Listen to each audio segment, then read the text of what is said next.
하나님의 말씀은 고린도전서 11장 27절부터 34절 말씀입니다. 말씀을 우리 함께 읽겠습니다. 그러므로 누구든지 주의 떡이나 잔을 합당하지 않게 먹고 마시는 자는 주의 몸과 피에 대하여 죄를 짓는 것이니라. 사람이 자기를 살피고 그 후에야 이 떡을 먹고 이 잔을 마실지니 주의 몸을 분별하지 못하고 먹고 마시는 자는 자기의 죄를 먹고 마시는 것이니라.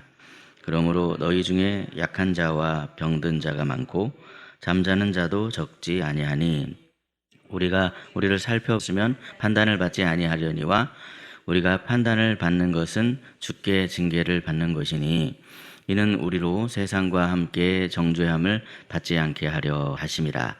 그런즉 내 형제들아 먹으러 모일 때에 서로 기다리라. 만일 누구든지 시장하거든 집에서 먹을지니 이는 너희의 모임이 판단을 받는 모임이 되지 않게 하려 함이라.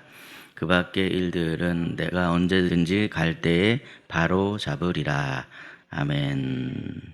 오늘도 이른 새벽에 하나님의 은혜를 사모하는 마음으로 모인 여러분의 삶에 하나님의 은혜와 평강이 가득하시기를 예수님의 이름으로 축복합니다. 어제는 제가 이제 이리신강교회 세미나를 다녀왔습니다. 목사님들도 그 목회의 올바른 원리가 무엇인가 이런 것들을 또 배우기 위해서 세미나를 가는 경우가 있죠. 공부를 많이 해야 됩니다.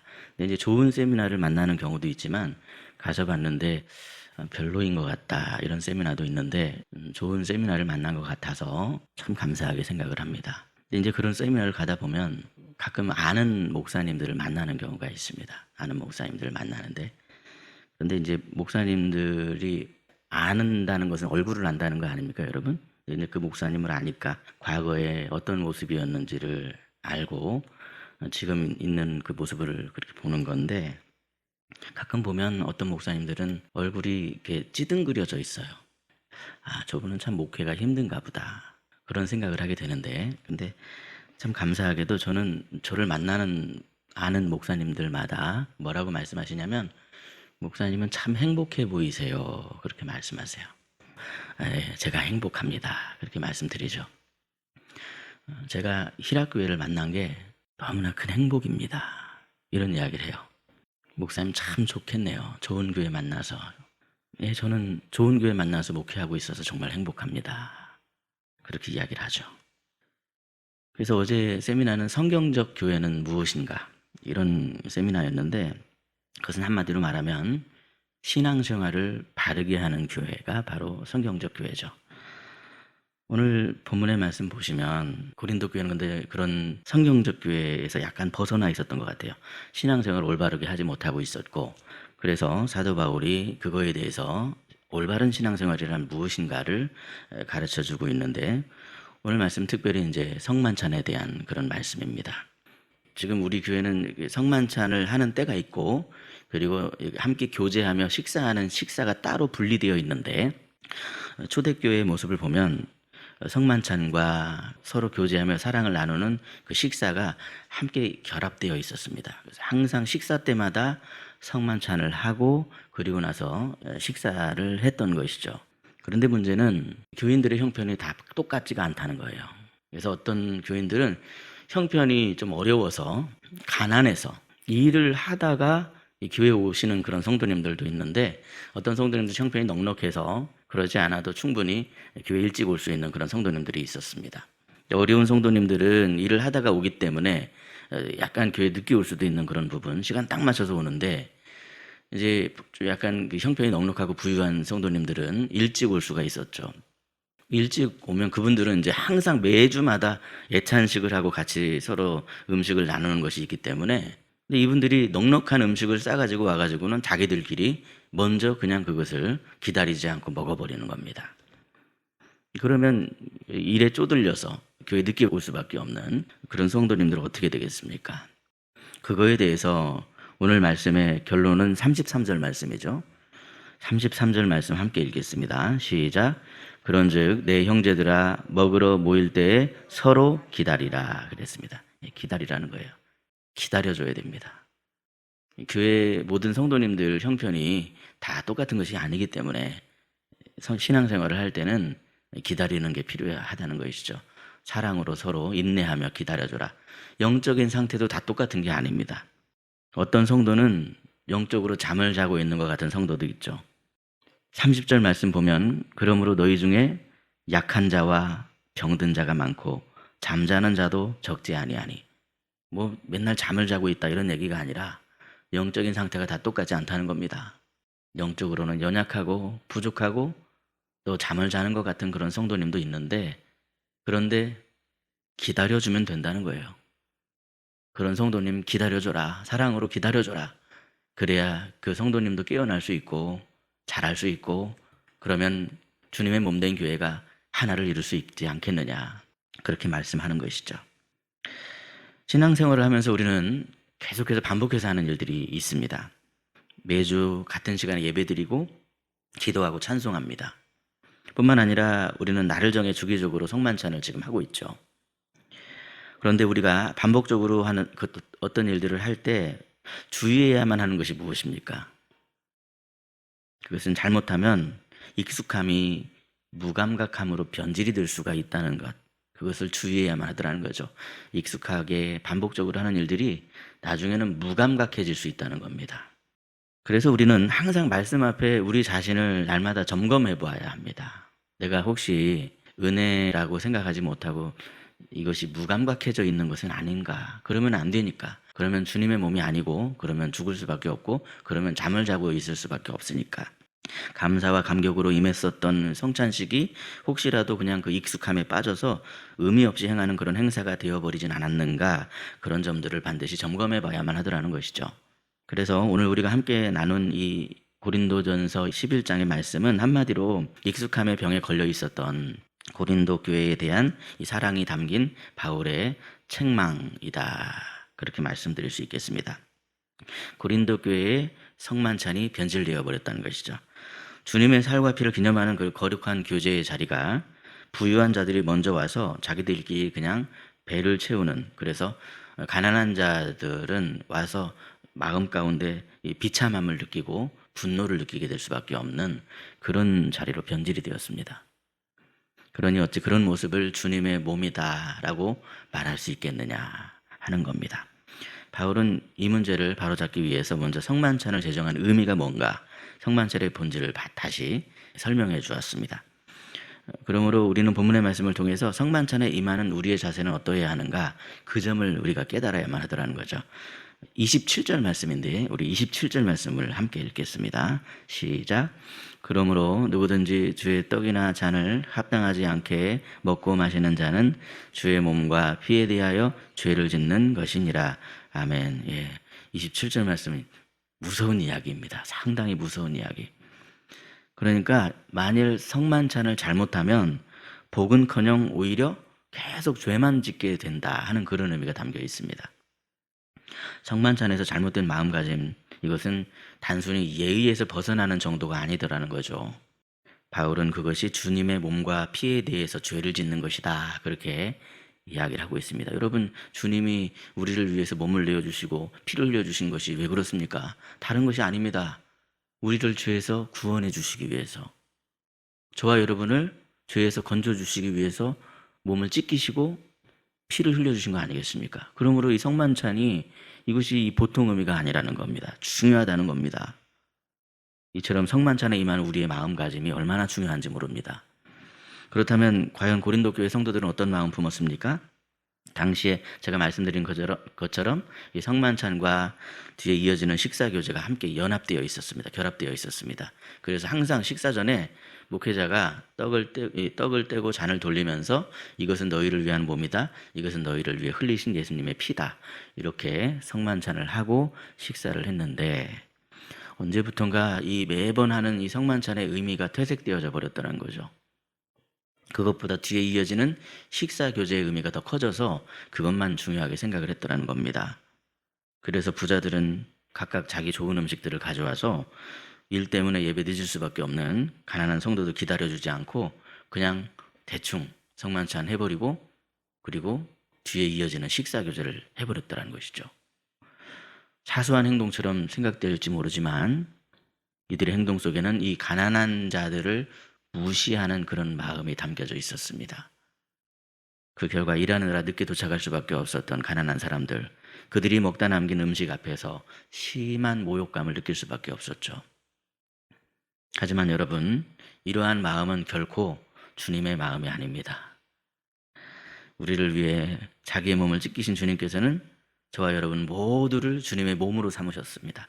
나만 주님의 몸으로 삼은 게 아니라 이분도 다 주님의 몸으로 삼으셨다. 우리 모두를 다 주님의 몸으로 삼으셨다. 주님이 핏값으로 사신 저와 여러분 모두가 바로 교회 공동체이다라는 것이죠.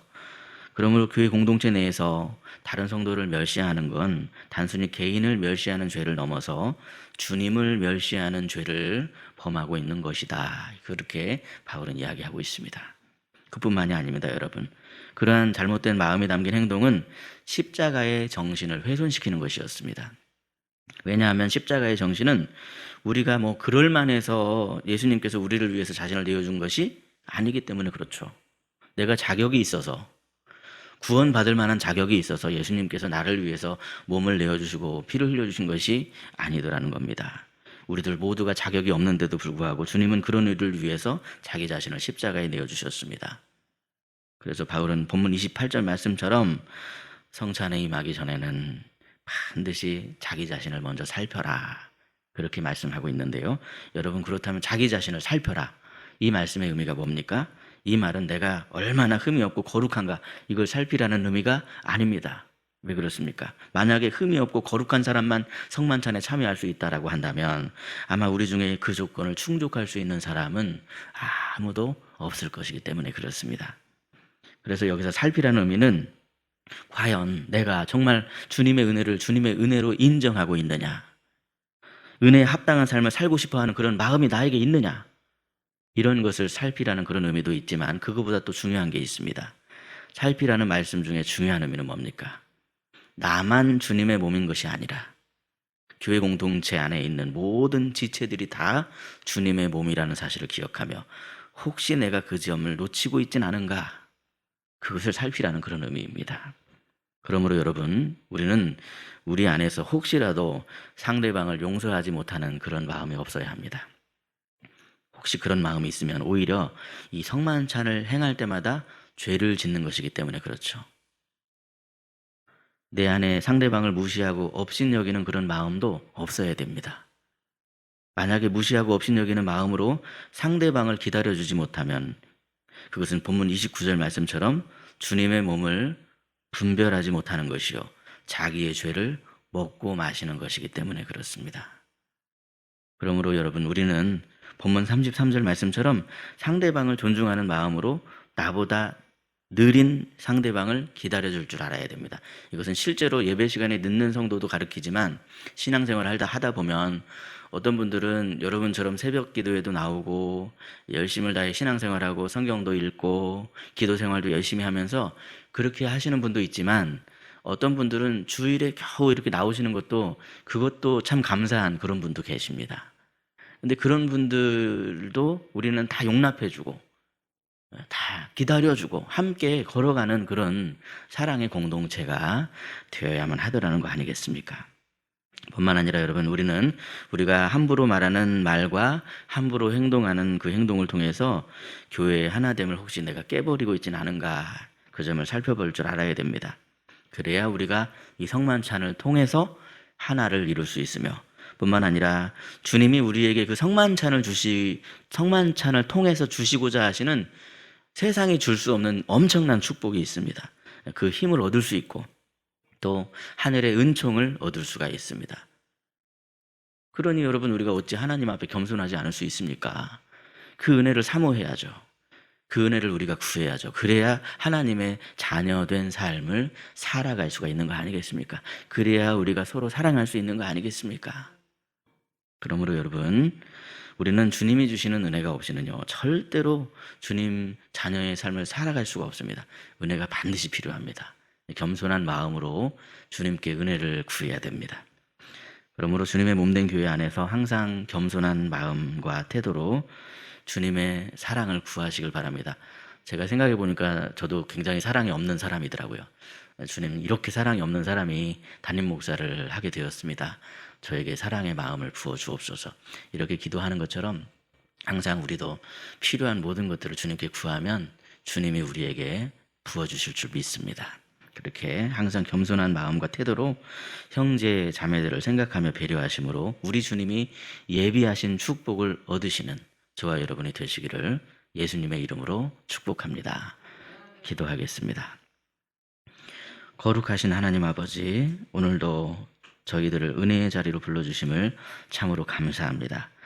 성만찬의 참된 의미를 다시 깨달을 수 있게 해주시고 주님의 몸된 교회, 이 주님이 우리를 위해서 흘려주신 그 피, 주님이 우리를 위해 찢기신 그 몸, 그것을 가볍게 여기지 않고 귀하게 여기도록 깨우쳐 주시니 참으로 감사합니다.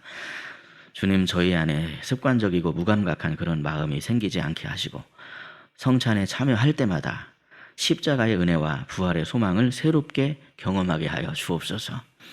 성찬에 임하기 전에 항상 먼저 형제 자매를 무시하거나 멸시하거나 미워하는 그런 마음은 없는지 자기를 살필 수 있게 하여 주시고 내가 죄인임을 고백하며 주님의 은혜 없인 살 수 없는 존재임을 인정하며 주님이 주시는 사랑의 마음으로 상대방을 주님의 몸으로 인정할 줄 아는 그러한 분별력을 더하여 주옵소서. 주님의 몸된 우리 희락교회가 하나 되길 원합니다. 가난한 지체나 연약한 지체나 늦을 수밖에 없는 그러한 지체를 사랑으로 기다려줄 수 있는 마음을 더해 주옵소서. 다른 성도도 나와 같이 좋은 귀한 존재임을 기억할 수 있게 해주셔서 서로를 용납하고 세워주는 사랑의 공동체가 되게 해 주옵소서. 주님, 우리의 말과 행동이 교회를 세우는 도구가 되게 해주시고 우리의 예배와 교제 속에서 십자가의 정신이 살아있게 해 주옵소서. 그리하여 주님이 기뻐하시는 성도가 되게 하시고 주님이 머무시는 복된 교회가 되게 하옵소서. 희락교회 안에 몸과 마음이 연약한 지체들을 위해 기도드리오니 치료의 광선을 발하여 주셔서 회복되게 하여 주옵소서. 특별히 우리 사랑하는 자녀들의 앞길을 인도하여 주사 주님과 함께 늘 형통의 길을 걷게 하옵소서. 오늘도 우리를 위해서 자기 몸을 찢으시고 피 흘리신 주님 앞에 저희들이 엎드려 간절히 기도드립니다. 우리의 삶에 주님의 환한 빛을 비춰주시고 오늘도 사랑의 음성으로 일어나라, 나와 함께 걷자, 그렇게 말씀하시는 주님의 음성을 듣는 시간이 되게 하여 주옵소서. 우리 구주 예수 그리스도의 이름으로 기도드리옵나이다. 아멘.